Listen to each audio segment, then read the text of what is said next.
है उसमें और जल डालेंगे तो क्या होगा, वो तो छलक जाएगी। और मटकी जब उल्टा है और उसमें फिर और डालेंगे जल तो क्या होगा, उसमें तो नहीं जाएगा जल। क्यों नहीं जाएगा, क्योंकि वो उल्टी है।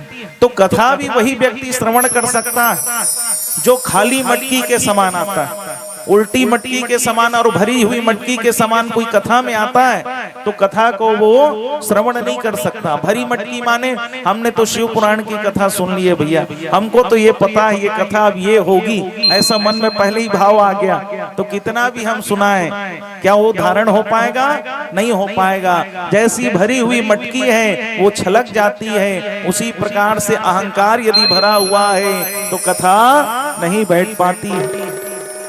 दूसरा भाव उल्टी मटकी। उल्टी मटकी माने कई लोग होते हैं, चलो देख कर आए भैया कितना दूर तक पंडाल लगा है, कितने लोग बैठे हैं, कौन क्या कर रहा है, इस भावना से जैसे आ गए तो उल्टी मटकी उल्टी बुद्धि लेकर आए हैं तो क्या कथा हमें समझ आएगा, कथा बिल्कुल हमारे मन में नहीं बैठ पाएगा। हर एक शब्द जो है मुक्ति का साधन है। शिव महापुराण की कथा में यहाँ तक वर्णन कर दिया गया। कल हम लोगों ने बताया शिव पुराण के स्थल में भी जो नहीं आया वो भी तर जाता है, तो हम तो शिव जी के समक्ष बैठकर कथा श्रवण कर रहे हैं। बताइए, यस्य स्मरण मात्रेण मुक्ति करतले स्थिता, मुक्ति तो हाथों में ही है। शिव महापुराण ऐसा दिव्य ग्रंथ है जिसमें साक्षात शिव जी माँ भगवती पराम्बा के साथ विद्यमान है। ऐसे शिव महापुराण की दिव्य कथा है जिसको हम श्रवण करने के लिए यहाँ विद्यमान हुए। बहु जन्मेन समर्जितेन पुण्येन। कल की कथा में आप लोगों ने देखा जो महापापी महापाप कर लिया, केवल महादेव के नाम को उच्चारण करने मात्र से वो मुक्त हो गया। और शिव सरल है, अत्यंत सरल है। अभी महाशिवरात्रि में आपने देखा, महाशिवरात्रि क्यों मनाया जाता है? अभी महाशिवरात्रि का महापर्व हुआ। क्यों महाशिवरात्रि होती है बताओ? क्योंकि उसी दिन शिवलिंग का प्रागट्य हुआ था। उसी दिन शिव जी जो हैं ऐसे दिव्य स्वरूप में प्रकट हुए थे, स्तंभ रूप में प्रकट हुए थे, इसलिए शिवलिंग का प्रागट्य हुआ था, इसलिए महाशिवरात्रि का महापर्व मनाया जाता है। अब कुछ भ्रांतियां फैला दी जाती हैं कि शिव जी का विवाह हुआ था इसलिए महाशिवरात्रि मनाई जाती है, लेकिन शिव महापुराण में वर्णन मिलता है उस दिन शिवलिंग का प्रागट्य हुआ था, इसलिए महाशिवरात्रि का पर्व मनाया जाता है। आगे कथाओं में हम श्रवण करेंगे तो बताएगा किसी में कोई भेद नहीं है, हरि और हर में कोई भेद नहीं। भगवान क्या भेदभाव करते हैं क्या? हरि और हर, स्वयं नारायण कहते हैं मेरे इष्ट शिव हैं, शिव कहते हैं मेरे इष्ट राम हैं। राम नाम जो ही जपत महेशु, महामंत्र जो ही जपत महेशु। महामंत्र माने राम का नाम। शिव जी ने राम का नाम किसी को नहीं दिया। 1 करोड़ मंत्र शिव जी के पास, सब मंत्र शिव के पास, तंत्र है, मंत्र है, यंत्र है, सब शिव जी के पास है। सबको दे दिए, रावण को दे दिए, माँ भगवती पराम्बा को दे दिए। आप देखें ना दुर्गा सप्तशती पाठ में तंत्रोक्त दे दिए, लेकिन राम नाम किसी को नहीं दिए। 1 करोड़ मंत्र बांट दिए शिव जी, सबको दिए, लेकिन महामंत्र जो ही जपत महेशु, राम का नाम लेने मात्र से, राम राम कहने से जितना यज्ञ है, धर्म है, अनुष्ठान है, सत्कर्म है, ये सब पूजन है, जप है, सबका पुण्य केवल राम राम कहने से मिल जाता है। बताओ, लेकिन जितनी सरलता बताएंगे उतना व्यक्ति करने वाले नहीं है।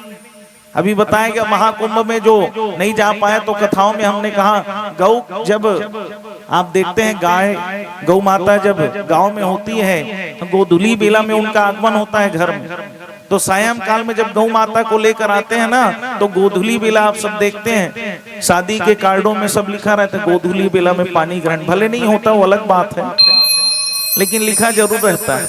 तो उस समय जब गौ माता आती है, उनका जो धूल उड़ता है, वही धूल यदि सिर पे आ जाता है तो त्रिवेणी संगम का स्नान मिलता है। गंगा यमुना सरस्वती, ऐसी जो त्रिवेणी संगम बताई गई, जिसमें आज स्नान करने हम प्रयाग सब गए महाकुंभ में, तो तीनों का संगम बताओ गौ माता के धूल में, लेकिन सरलता बताया दी जाती है तो उसको करने वाले कोई नहीं, राम राम कहने वाले कोई नहीं। यज्ञ अनुष्ठान का सबका पुण्य केवल नाम में है। महामंत्र जो जपत महेशु, इसलिए कहा गया महामंत्र का स्वयं शंकर जी जाप करते हैं। शंकर कैसे? सरल है।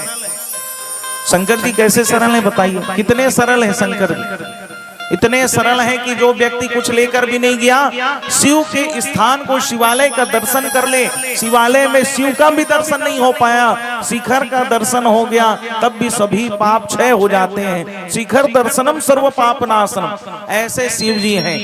बताओ, कल हमने बताया अलंकार प्रियो विष्णु शिव प्रिय जलधार, जल चढ़ाने मात्र से ही 33 कोटि देवताओं का पूजन का पुण्य हमें मिल जाता है। इसलिए जल अत्यधिक प्रिय है शिव को, अत्यधिक प्रिय जल है। और बताया गया न ब्रह्मा जी, न विष्णु जी, न शिव जी, तीनों में कोई भेद नहीं, कोई छोटा कोई बड़ा नहीं, और इनमें कभी भेद करना भी नहीं चाहिए। कोई भी यज्ञ होता है तो शिव की ही अंतिम में रुद्र को आहुति दी जाती है। जितना भी यज्ञ होता है सब में आहुति सभी देवताओं को प्राप्त होती है, इसलिए कभी भी किसी में भेदभाव नहीं किया गया। आप सब आरती गाते हैं, आरती की विशेषता सब जानते हैं। आरती गाते हैं एकानन चतुरानन पंचानन राजे, 5 मुख वाले हैं शिव जी।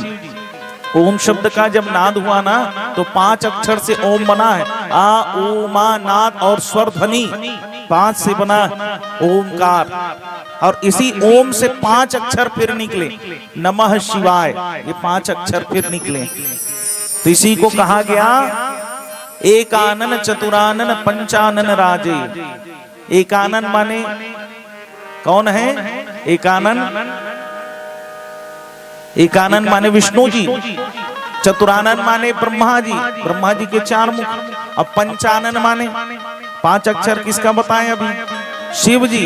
एकानन चतुरानन पंचानन राजे, और बताएंगे हंसासन गरुणासन वृषवाहन साजे। हंस में चलने वाले कौन है?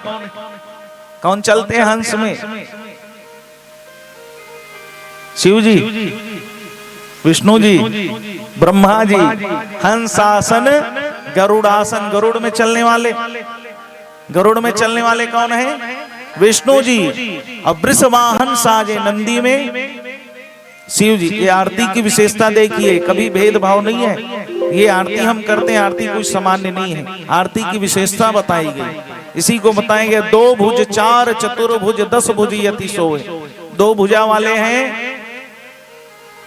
2 भुजा वाले ब्रह्मा जी, 4 भुजा वाले विष्णु जी, चतुर्भुज जिनको कहा गया शंख चक्र गदा पद्म वाले, और 10 भुजा वाले हैं शिव जी, देवादिदेव महादेव। 2 भुज 4 चतुर्भुज 10 भुज यति सो। और बताएंगे विशेषता श्वेतांबर पीतांबर बाघांबर अंगे।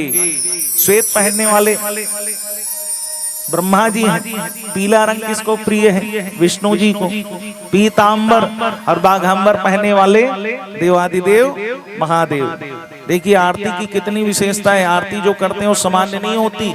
आरती केवल हम शिव जी की नहीं करते हैं, त्रिदेवों की आरती की विशेषता बताई गई। इसी को बताया गया सनकादिक गरुड़ादिक भूतादिक संगे। सनकादिक किससे प्रकट हुए? ब्रह्मा जी से। गरुड़ किनके सेवक हैं? विष्णु जी के। सनकादिक गरुड़ादिक भूत प्रेत शिव जी के। भूतादिक संगे।